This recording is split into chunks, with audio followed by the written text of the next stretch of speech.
Hare Krishna, Krishna Krishna, Hare Hare, Hare Ram, Ram Ram, Hare Hare. Hello and welcome everyone. I am Rahul Agarwal, a motivational speaker and initiator of learnformanything.com. वक्त से दिन और रात, वक्त से कल और आज, वक्त की हर शय गुलाम और वक्त का हर शय पे राज। नहीं, मैं कोई गाना नहीं सुना रहा हूँ। आज की वीडियो उन लोगों के लिए है जो ये बोलते हैं कि उनके पास वक्त ही नहीं था, क्योंकि स्वामी विवेकानंद जी ने कहा था, जो ये कहते हैं मेरे पास वक्त नहीं है वो व्यस्त नहीं अस्त व्यस्त है। इसलिए एक छोटी सी कोशिश ऐसे लोगों को अस्त व्यस्त की पोजीशन से बाहर निकालने की। वक्त जो दुनिया में सबसे ज्यादा ताकतवर है, इसको कंट्रोल करना मुश्किल है, लेकिन इसको मैनेज किया जा सकता है। जितने भी सक्सेसफुल लोग दुनिया में हैं, उन सब ने अपने समय को बेस्ट मैनेज किया है, बेस्ट यूटिलाइज किया है। भगवान ने किसी को गोरा बनाया है तो किसी को काला बनाया है, किसी को अमीर तो किसी को गरीब। हर चीज किसी के पास कम है तो किसी के पास ज्यादा, लेकिन वक्त सबको बराबर दिया है। सबके पास 24 घंटे ही होते हैं, ना उससे कम और ना उससे ज्यादा। बस आप अपने वक्त को कैसे मैनेज करते हैं इस पर डिपेंड करता है कि आप किस पोजीशन तक जा सकते हैं।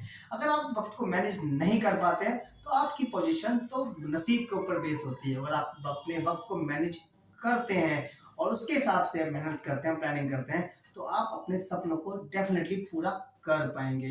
कुछ ऐसे ही पॉइंट लेके आया हूं जिनको अगर आप फॉलो करेंगे तो अपने वक्त को, अपने 24 घंटों को बेस्ट यूटिलाइज कर पाएंगे और अपने सपनों के लिए आप समय डेफिनेटली निकाल पाएंगे। आइए जानते हैं वो कौन कौन से पॉइंट हैं।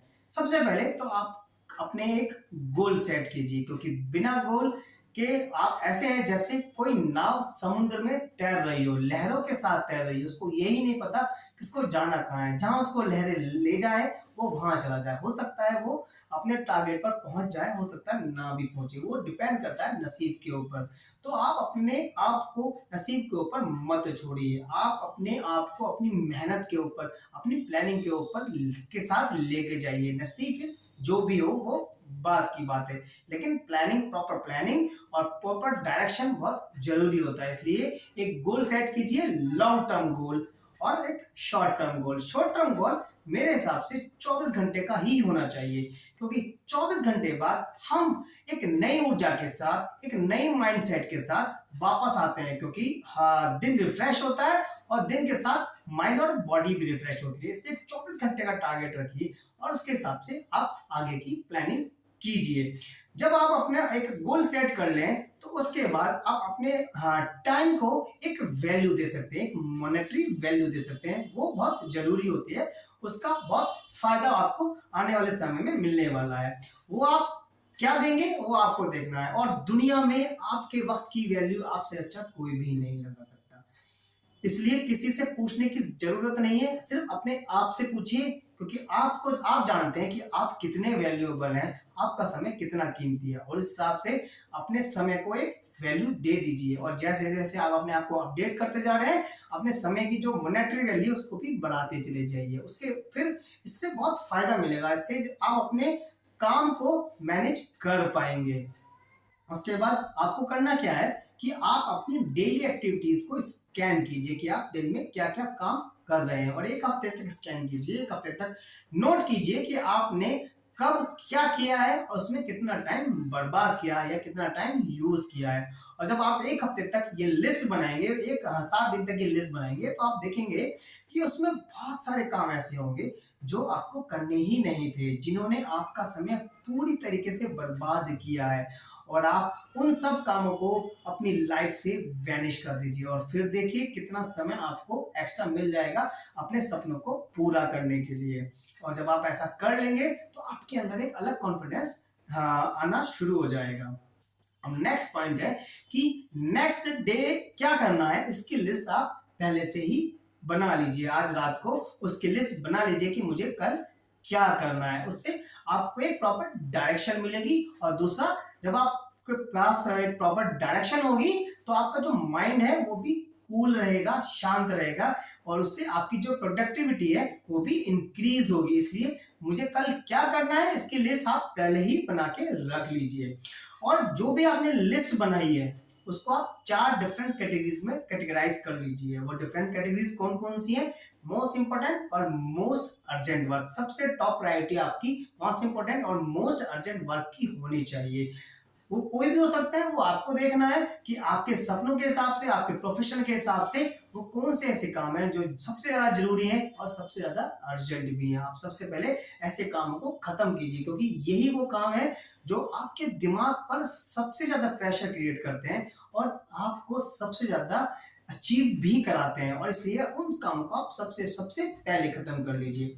दूसरा, दूसरी कैटेगरीज है इंपॉर्टेंट बट नॉट अर्जेंट। बहुत से ऐसे काम होते हैं जो आपके लिए बहुत ज्यादा इंपॉर्टेंट होते हैं लेकिन अर्जेंट नहीं होते हैं। हम उन कामों को कई बार कल पर छोड़ देते हैं, लेकिन मैं आपको एक चीज बताना चाहता हूँ, किसी भी काम को करने का सबसे अच्छा समय कल था जो चला गया। वो चला गया, पास हो गया, उसको भूल जाइए।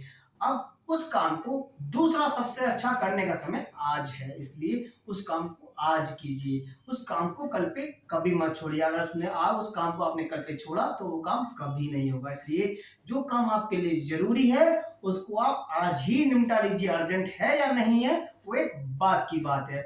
और तीसरी कैटेगरी है कि इंपॉर्टेंट तो नहीं है लेकिन अर्जेंट है। बहुत सारे काम ऐसे होते हैं जो आपकी लाइफ में इंपॉर्टेंट नहीं होती है, बहुत कम इंपॉर्टेंट, बहुत कम जरूरी होते हैं, लेकिन होते हैं डेली लाइफ में। बहुत सारे ऐसे काम होते हैं जो हमें अर्जेंट करने पड़ते हैं। उन कामों को हम अपनी, जो हमने मनी की वैल्यू लगाई थी, अपने समय की जो वैल्यू लगाई थी, उसके हिसाब से देखिए कि हम क्या उन कामों को दूसरों को डेलीकेट कर सकते हैं। उन कामों को दूसरों को डेलीकेट करने से हमें कितना फायदा होगा। अगर हम ज्यादा पैसे बचा सकते हैं, अपना समय बचा सकते हैं उन कामों को दूसरों को डेलीकेट करने से तो हम वो भी कर सकते हैं। मनी, टाइम की वैल्यू मनी में डिफाइन करने का हमें सबसे बड़ा फायदा यहाँ मिलता है।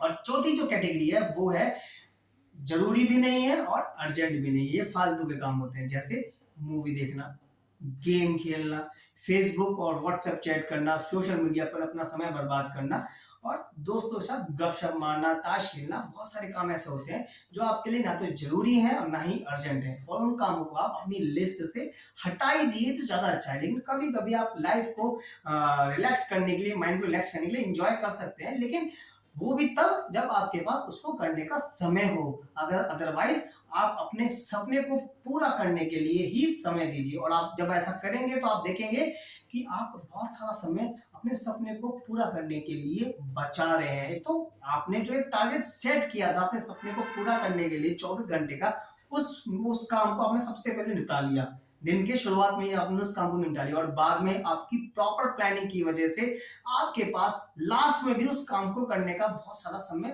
बच गया है। इसलिए जब आप ऐसा करेंगे तो आप अपने सपने की तरफ, अपने टारगेट की तरफ बहुत तेजी से आगे बढ़ते चले जाएंगे, और आपका जो कॉन्फिडेंस लेवल है वो अपने आप बिल्ट होना शुरू हो जाएगा, एक हाई लेवल पे पहुंचना शुरू हो जाएगा, और फिर आप अपने घंटों की वैल्यू को अपने हिसाब से इंक्रीज भी कर सकते हैं।